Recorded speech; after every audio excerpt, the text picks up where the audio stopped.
You're listening to School Counseling Simplified, a podcast with easy-to-implement strategies for busy school counselors. Here's your host, Rachel Davis from Bright Futures Counseling. Calling all new school counselors. If you're an intern, just graduated, or recently hired, this is for you. I have a free training series for you called New School Counselor Bootcamp. In this 5-part training, we'll be covering how to make the most of your internship, rocking the interview process, how to prepare your office, setting up for a successful and stress-free school year, and your first 30, 60, and 90-day to-do list. So go to stressfreeschoolcounseling.com/bootcamp to sign up. Hey guys, thanks for listening to another episode of School Counseling Simplified. So this month, we're going to be talking all about the interview process and what that's like for school counselors.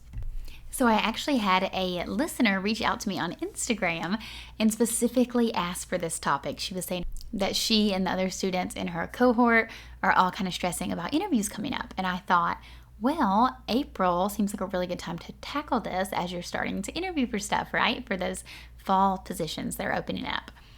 So I decided to do this. I first referred her to Bootcamp, which you heard me talk about earlier, because I do touch on this in Bootcamp.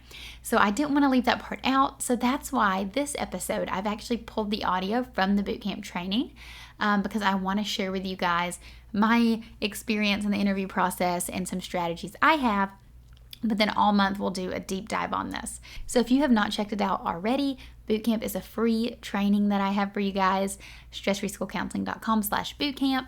Go ahead, sign up. Like I said, the audio from this episode is from the second video series on there, but there's a lot of great content over there. And if you're someone who likes visual, you may prefer just to watch it inside Bootcamp because I have a cute little slide deck that goes with it as well. Okay, so let's go ahead and dive in. Welcome back to Stress-Free School Counseling Bootcamp. In this second training, I'll be showing you how to rock the school counseling interview process. So, you've finished your internship, graduated from your master's program, and now it's time to start applying for jobs. This is the fun part, right? With the right preparation, it definitely can be. Applying and interviewing doesn't have to be daunting.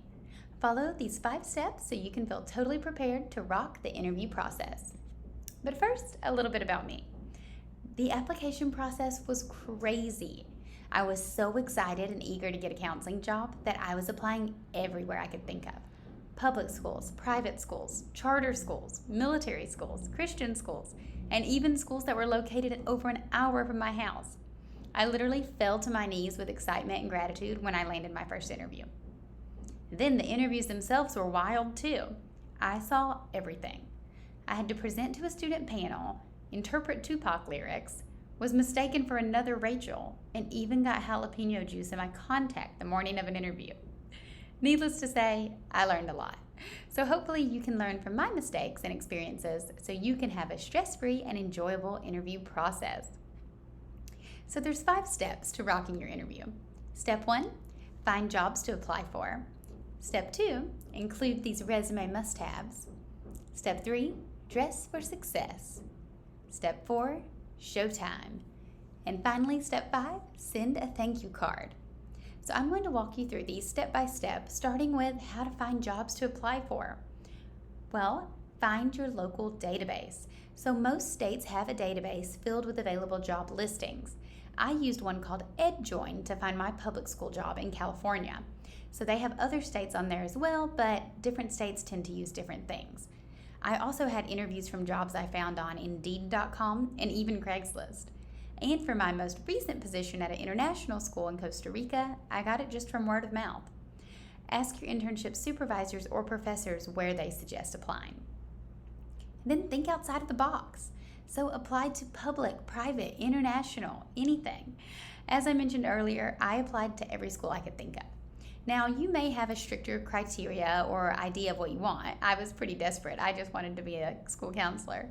But be flexible and willing to get out of your comfort zone. You never know. These could be some of your best experiences. And put yourself out there. I would drop off resumes at places that weren't even hiring. You never know. Maybe they haven't posted the listing yet. I've even seen schools create a position for someone because they like them so much. It doesn't hurt to network with as many educators as possible. You want to be top of mind when something does open up. So step 2, include these resume must-haves. So there's education and experience, letters of recommendation, and general resume building tips. So before I dive deep into the education and experience, let's talk about letters of recommendation. So usually they'll be required, but even if they're not, submitting a letter of recommendation is a good idea. This is in addition to the references that you'll provide on your resume. More on that in a bit. So who should you ask to get a letter of recommendation from?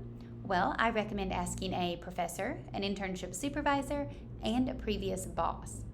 And some general resume building tips I want you to keep in mind.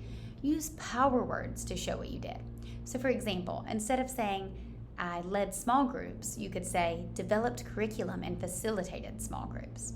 And be sure to keep it at 1 to 2 pages. You want it to be clear and concise. Now, let's deep dive into those resume must-haves. So first is your education. So in most industries, you list your work experience first on your resume. But in the education field, you want to list your education experience first. This is where you'll want to mention where you went to grad school and undergrad, your majors and minors, and you can even list your GPA if you're proud of it. I even include the university that I studied abroad at. Next, your counseling experience. And you may be thinking, well, I don't have any experience yet. I'm applying for my first job. But remember, you do have experience. Your practicum and fieldwork assignments, this is where you will communicate your internship experiences. Now, this part of your resume is super important because it shows what you did at the school sites, and this will give your potential employer an idea of what you'll do at their school. Next, work experience. Here you will list any previous jobs you've had. Select the most recent and relevant ones to include. Even if they are in an unrelated field, it shows that you have work ethic, responsibility, and adaptability. Next, technology skills. In this space, you'll want to mention technology that you're proficient in. This is especially important in today's digital learning age. The 5th resume must-have, activities and honors. So here you can mention any scholarships, awards, volunteer experience, or professional development that you have. Include things like your ASCA membership as well. And finally, wrap it all up with some references. This is a list of references that can be contacted to vouch for you. Choose a diverse list across different jobs and experiences. Our number 3 step for rocking the interview, dress for success. Well, you may have heard to dress for the job you want. In this case, don't. But really, educators dress pretty casual compared to other professions, but in the interview, you'll want to look like a business professional. So my go-to outfit was always dress pants, a colorful blouse, a black blazer, and heels. You can wear a watch to show that you're punctual or a statement piece to boost your confidence. Don't overthink it. Just be sure that you looked polished and professional. And step 4, it's showtime. You have a polished look and a perfect resume. Now it's your time to shine. Think of your interview as the part where you bring your experiences that you wrote about on your resume to real life. Tell stories of how you taught class lessons, assisted in a school-wide activity, or led a small group. Share authentic experiences and let your personality shine through. If you don't have a lot of counseling experience, talk about how the skills you learned at your previous jobs or in school can translate to this field. And what about a portfolio? So I have back and forth thoughts on whether or not a portfolio is a good idea. I created a binder of work samples from students to show what I did in my internships. I showed it at every single interview, except for the one where I actually got the job. So it may have been coincidence I accidentally had left it in the car, but it kind of made me feel that my portfolio was dinky and illustrated how little experience I actually had, while it was intended to do the opposite. So it's a personal decision if you decide to use one. I think it can allow for a memorable touch, given that schools are likely interviewing a lot of candidates. If you're going to use one though, be sure that it is comprehensive and professional.